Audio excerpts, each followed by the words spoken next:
Congress committee తరఫు నుంచి కూడా దీపావళి శుభాకాంక్షలు తెలియజేస్తా ఉన్నాం. వెలుగు జ్ఞానానికి చిహ్నం. అజ్ఞానంలోంచి జ్ఞానంలోకి దీపాలు వెలిగించి అట్లాగే చెడు పైన మంచి విజయం సాధించేటువంటి కార్యక్రమానికి కూడా సూచిక.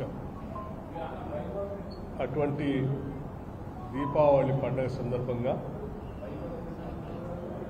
రాష్ట్ర ప్రజలందరికీ కూడా మంచి జరగాలని, మంచి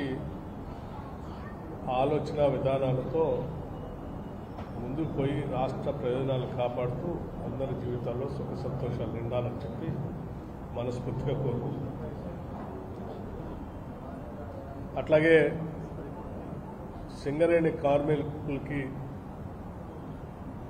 దీపావళి సందర్భంగా ప్రతి సంవత్సరం ప్రకటించినట్టే ఈసారి కూడా దీపావళి బోనస్గా 400 కోట్ల రూపాయలని చెల్లిస్తున్నామని చెప్పడానికి సంతోషిస్తాం.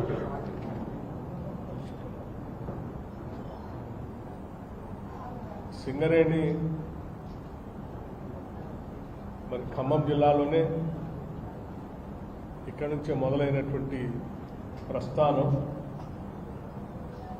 పెద్ద ఎత్తున ఈరోజు తెలంగాణ రాష్ట్రానికి అతిపెద్ద ప్రభుత్వ రంగ సంస్థగా ఎదగటమే కాకుండా వెలుగులు అందించేటువంటి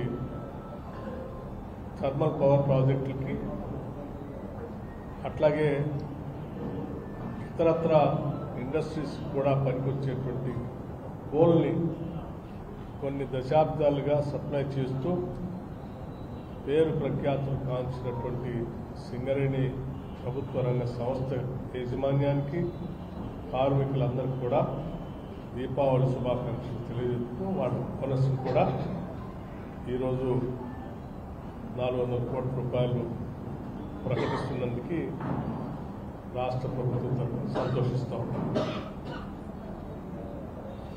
అట్లాగే మీ అందరికీ తెలిసిందే,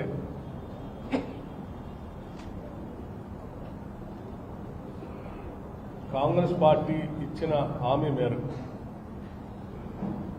రాష్ట్రంలో స్థానిక సంస్థల ఎన్నికల్లో 42% రిజర్వేషన్ ఓబీసీలకు కల్పించడానికి రాష్ట్ర ప్రభుత్వం తరఫు నుంచి ఈ దేశంలో ఎక్కడా కూడా దాదాపు 100 సంవత్సరాలు పైబడి, అలాగే స్వాతంత్రం వచ్చిన తర్వాత ఏ రాష్ట్రంలో చేయలేనంత గొప్పగా మొట్టమొదటిసారి సైంటిఫిక్గా socio economic, educational, political, employment cost సర్వేని అత్యంత ట్రాన్స్పరెంట్గా జరిపి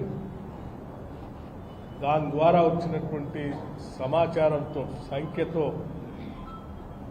క్యాబినెట్